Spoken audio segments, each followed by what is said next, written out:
whole numbers. What does rounding mean? Rounding is when you start with a number and we're going to change it to a number close to the original number we started out with. So we started out with 87, we rounded to 90. Start with 61, we rounded to 60.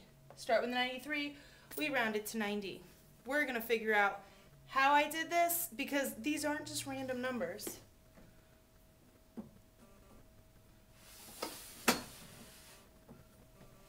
Okay, so how do we round? Well, first let's look at the number line. The whole point behind rounding is to make numbers easier to work with. So if we're talking about 13 potatoes and 18 potatoes and we want to add them together, well, we could round 13 to 10 and 18 to 20. And now add those together, 10 and 20. Much easier to add in your head than 13 and 18. So that's the whole point behind rounding. So how do you do it? Well, let's look at the number line. There's a basic rule to rounding. It is 5 and up, the number goes up. 4 and below, the number stays the same. So on the number line, what we're really saying is if you plot your number that you're rounding on the number line, what's it closer to, 0 or 10? If it's closer to 0, then it stays the same.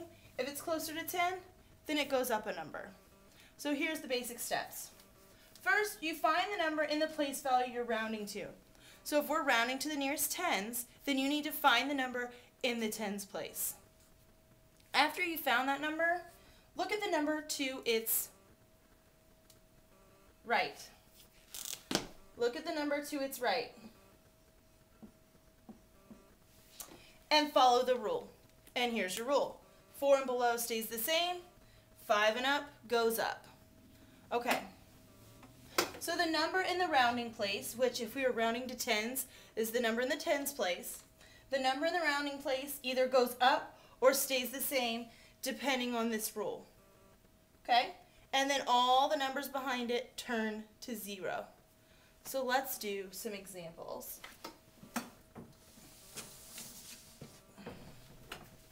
Okay, we're going to round to the nearest 10.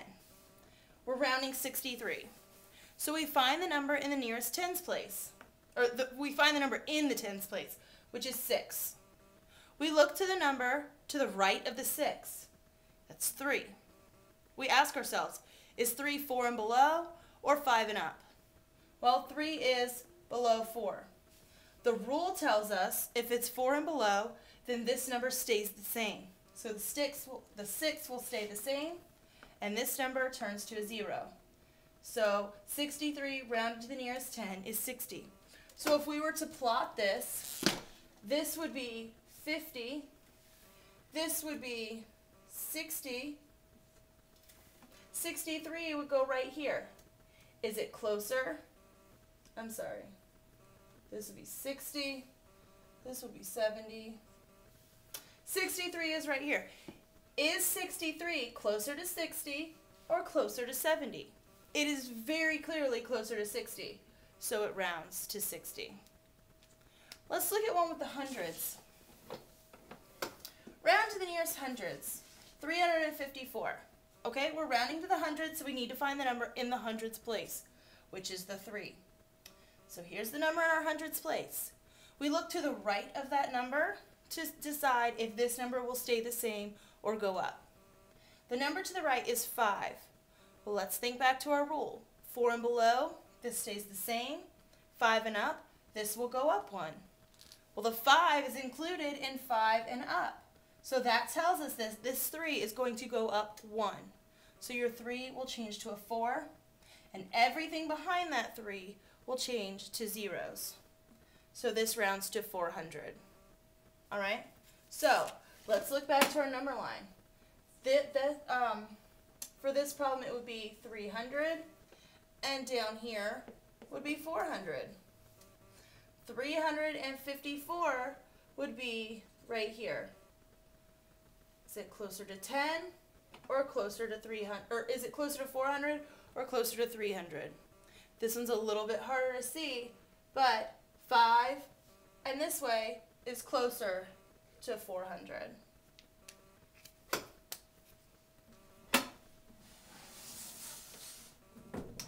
So let's try a few.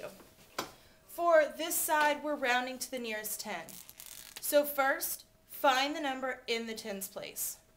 For 35, 3 is in the tens place. We look to the number to the right of the 3, which is the 5. Our rule tells us that 5 and up means that 3 needs to go up 1. So that 3 is now a 4. And now everything behind it turns to a 0. Let's do 62.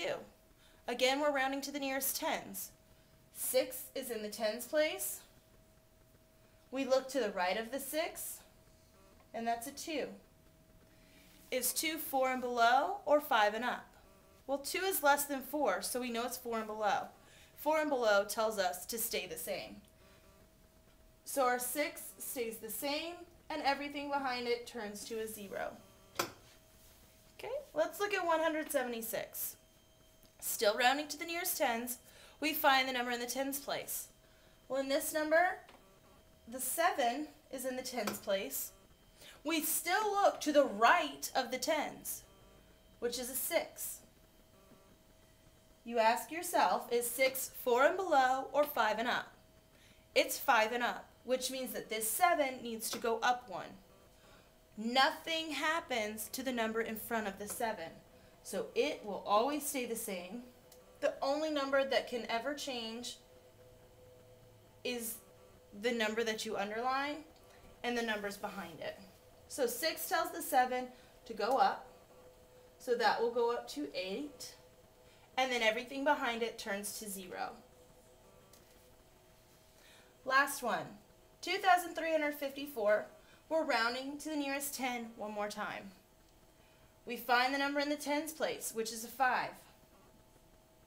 We look to the right. Is this 4 and below or 5 and up? It's 4 and below, which tells us the 5 stays the same, and nothing changes with these numbers. So we're still at 2,300. 5 stays the same, and everything behind it turns to 0. 2,350. Now let's look at what happens when we round to the nearest 100. Find the number in the hundreds place, which is 1. Look to the right. This number is 5 and above, which means this 1 is going to go up 1, and everything behind it turns to a 0. 235. 2 is in your hundreds place. 3 is 4 and below, so the 2 stays the same, and everything behind it turns to zeros. 3,621. This time, 6 is in our hundreds place. Make sure you're always looking to the right of this number, which is 2. 2 is 4 and below, so the 6 stays the same, and nothing ever changes with the number in front of the place value you're rounding to. So that 3 stays the same. 2 tells us that the 6 stays the same, and everything behind the 6 turns to 0. And one last example. 5 is in the hundreds place. Look to the right. 7 is 5 and above, so that tells this 5 it's going to go up 1 number, and nothing happens to the 2. So it's 2,000, 5 goes up 1, and everything behind it turns to 0.